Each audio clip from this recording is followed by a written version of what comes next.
오늘은 의외로 한국에 적응하기 어려워하는 것들에 대해서 얘기를 해보겠습니다. 먼저 저번 영상에서 말씀드렸듯이 언어가 가장 큰 불편 요소예요. 그래서 빠르게 언어를 습득하고 어느 정도 적응을 했다라는 가정하에 그 후에도 불편한 것들에 대해서 한번 얘기를 해보겠습니다. 첫 번째로 많은 분들이 예상하실 텐데 날씨예요. 베트남을 예로 들면 가장 저에게 가까이 있는 사례, 저희 와이프 예를 들어보면 와이프는 호치민 출신이거든요. 베트남 남부죠. 이제는 한국이 호치민보다 더 덥다 그래요. 호치민 같은 경우에는 여름이 물론 더운데 여름은 이제 우기에 접어들기 때문에 스콜이라고 하죠. 하루에도 비가, 그러니까 소나기가 여러 번 내렸다 맑아졌다 해요. 그래서 생각보다 가장 더운 여름에는 비가 계속 한 번씩 와주기 때문에 생각보다 되게 덥지는 않습니다. 물론 습하고 비를 맞게 되는 불편함은 있지만 대부분 다 오토바이를 타고 다니기 때문에 그래도 날씨 자체로만 보면 그렇게 힘들지는 않다. 저도 지내봤지만 의외로 체감상 가장 덥다고 느껴지는 건 오히려 겨울이거든요. 12월 이럴 때. 그때는 날씨가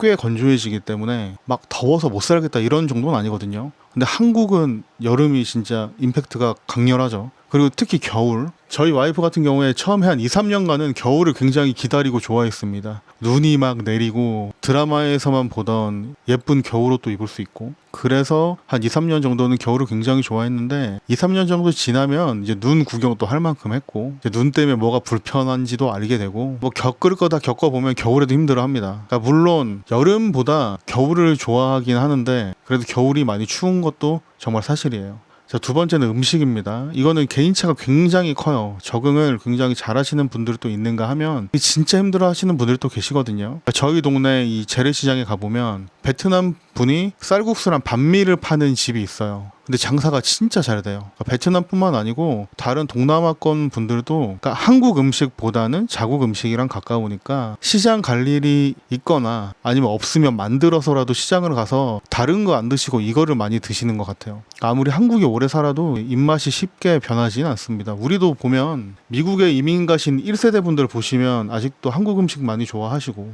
낳고 자라는 과정에서 이 형성된 입맛이라는 게 그렇게 쉽게 변하진 않죠. 그래서 이게 한국 음식에 적응을 하지만 아예 입맛이 한국 사람처럼 변하긴 힘들어요. 그런데 이게 가족의 불화가 되기도 하는 게 이게 실제로 제 주변에도 이런 분이 계십니다. 그러니까 와이프 친구 중에 이런 분이 계세요. 한국 음식에 아예 적응을 못 하시는 분. 저는 그렇게 베트남 음식 적응하는데 크게 어려움을 못 겪었지만 물론 고수는 제가 못 먹습니다. 그런데 의외로 가끔씩 보면 동남아 분들 중에 한국 음식에 적응을 못 하시는 분들이 계신데 이게 왜 가족 간의 불화가 되냐 하면 음식을 두 번 차리는 집이 있습니다. 제 와이프의 친구분이라는 그분은 아침은 두 번 차려야 되고 점심은 이제 아이도 학교에서 먹고 이제 남편분도 직장에서 이제 점심시간을 가지시고 그다음에 저녁도 두 번 차립니다. 한국 음식 그리고 베트남 음식 이렇게 두 번씩 차려요. 이것도 참 부지런하니까 그럴 수 있는 건데 아무리 부지런하다 한들 물리적인 시간을 줄일 수 있는 한계가 있어요. 그러니까 요리하는데 시간이 너무 많이 들어가고 그 다음에 요리 재료를 사는 생활비도 더 들어가고 그래서 이게 부부싸움으로 번지는 사례도 있어요. 그러니까 저희 와이프도 적응을 잘하는 편인데 아직도 깻잎은 못 먹습니다. 그러니까 이렇게 뭐 한두 가지씩 못 먹는 거는 큰 불편함은 없는데 아예 전반적으로 한국 음식에 대한 거부감을 나타내는 분들 그런 분들은 이제 장기적으로 이게 갈등의 요소가 될 수 있기 때문에 이게 뭐 연애 결혼을 하시던지 아니면은 결혼정보회사에서 매칭을 주선해서 만나셨을 때 한국 음식을 같이 드셔보시는 것도 좋아요. 정말 못 먹는 분들도 계시고 그 못 먹는 게 조금 나아질지언정 완전히 바뀌지는 않기 때문에 그런 부분도 한 번씩은 체크해 보시는 게 좋습니다. 그리고 세 번째, 의외로 대중교통을 되게 불편해하는 분들이 많아요. 그러니까 이유는 간단해요. 왜냐하면 동남아 현지에서는 오토바이를 타고 다니거든요. 대부분. 근데 오토바이가 일단 빠르고 그 다음에 저렴하고 오토바이가 저렴하다는 게 아니고 기름값이 굉장히 저렴하고 그러니까 한국에서는 지하철역이나 버스 정류장까지 가야 되잖아요. 그리고 이제 기다렸다가 버스를 타고 뭐 지하철을 타고 또 갈아타야 되면 갈아타고 또 그 와중에 또 걸어 다녀야 되고 그리고 이제 목적지에 도착을 해서도 내가 원하는 목적지에 딱 내리는 게 아니고 그 근처 정류장이나 전철역에 내려서 또 걸어가고 이렇게 해야 되잖아요. 근데 베트남 같은 경우에는 자기 집 문 앞에서 오토바이 타고 시작해서 목적지까지 바로 갑니다. 그리고 이제 대부분의 목적지, 뭐 누구를 만나러 간다든지 아니면 뭐 볼일을 보러 가는 그런 목적지들은 대부분 오토바이 주차장이 마련이 돼 있거나 오토바이 주차장이 없어도 근처에 주차를 할 수 있게 대안이 있어요. 이게 은근히 굉장히 편합니다. 저도 정말 집 앞에서 오토바이 꺼내서 타고 바로 그냥 목적지까지 바로 가요. 코앞까지 바로 가고, 그리고 또 볼일 끝나면 바로 집까지 다시 오고. 그리고 오토바이 뭐 유지비 같은 경우도 굉장히 저렴하죠. 기름도 정말, 동남아는 한국보다 기름이 저렴한데 125cc 이하 오토바이는 연비도 엄청 좋아서, 그 다음에 유지비도 많이 안 들고 기타 뭐 관리하는 비용이라든지 뭐 유지하는 비용이 크게 많이 들지 않아서, 그래서 굉장히 편합니다. 오토바이가 생각보다. 타보신 분들은 아실 텐데 이 정말 편합니다. 생각보다 어지간한 대중교통보다 나아요. 물론 대중교통이 더 나은 점도 있습니다. 내가 직접 운전을 안 하고 그냥 가만히 앉아만 있으면 목적지에 데려다 준다는 사실. 그런데 이제 대중교통은 공공시설이잖아요. 일종의 내가 모르는 사람이랑 뭐 나란히 앉는다든지 아니면은 뭐 같은 공간에 계속 가야 되고, 뭐 대중교통이 뭐 되게 붐비고 그러면은 막 부대끼고 이래야 되는데, 오토바이는 그런 거 없어요. 그냥 나 혼자 아니면 내 가족이라든지 연인과 함께 타고 갔다가 타고 오고 뭐 이런 거기 때문에 의외로 정말 굉장히 편합니다. 그래서 이제 한국 와서 오토바이 사달라고 하는 분들이 꽤 계시고, 저희 와이프도 사실은 그 얘기를 안 꺼냈던 거는 아니에요. 오토바이가 있으면 좀 편할 것 같다, 자기가 다니기에,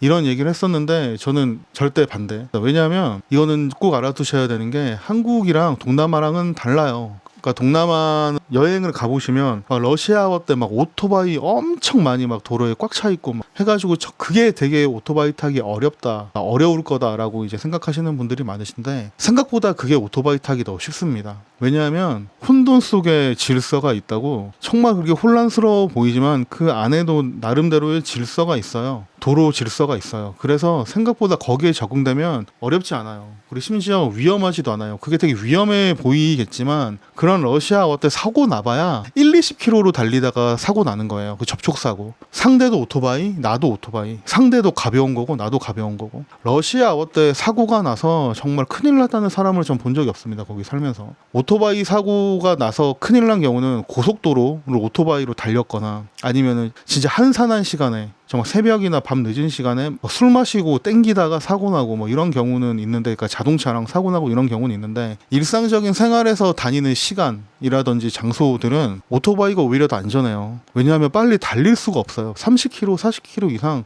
땡길 수가 없어요. 도로가 꽉 차 있기 때문에. 그렇기 때문에 그거 상상하고 자기가 자기의 본국에서, 동남아 현지에서는 한평생 오토바이를 탔다, 뭐 진짜 뭐 거의 뭐 5년, 10년 뭐 이렇게 탔다, 한국에서도 잘 탈 자신 있다 라고 가끔 얘기하시는 분들이 계시고, 뭐 물론 실제로 잘 타고 다니는 분들도 계시긴 한데 생각보다 굉장히 위험합니다. 왜냐하면 한국은 도로에 차가 압도적으로 더 많죠. 그리고 대부분의 도로, 그러니까 50km 이상이에요. 시속 제한이 50km 이상이고, 대부분의 차들은 그거보다 더 빨리 달립니다. 카메라가 없는 구간에서는. 그렇기 때문에 거기서 이제 오토바이를 타고 다닌다? 베트남이나 뭐 동남아, 기타 동남아 현지보다 차들이 빨리 달립니다. 빨리 달리고 있고, 큰 차들도 물론 많고. 그렇기 때문에 이거는 굉장히 고심을 많이 해보셔야 되고, 의외로 농촌 지역 같이 다니는 차들이 없는 경우는 정말 많이들 타고 다니세요. 좀 이제 도로가 붐비지 않고 차가 뭐 어쩌다 한두 대씩 오고 이런 데는 오히려 오토바이들을 꼭 결혼해서 오신 분들이 아니어도 다른 방식으로 이주해 오신 분들도 오토바이를 많이 타고 다니시는데, 경기도권 정도는 정말 자기가 사는 지역이 경기 북부 쪽에 뭐 좀 한산한 동네다 이런 게 아니면, 동남아에서 오신 이 우리 신부님을 위해서 오토바이를 구매해 준다? 그러니까 이거는 굉장히 위험한 상황을 만들 수 있는 여지가 충분히 있다라는 거 꼭 알아두셨으면 좋겠습니다.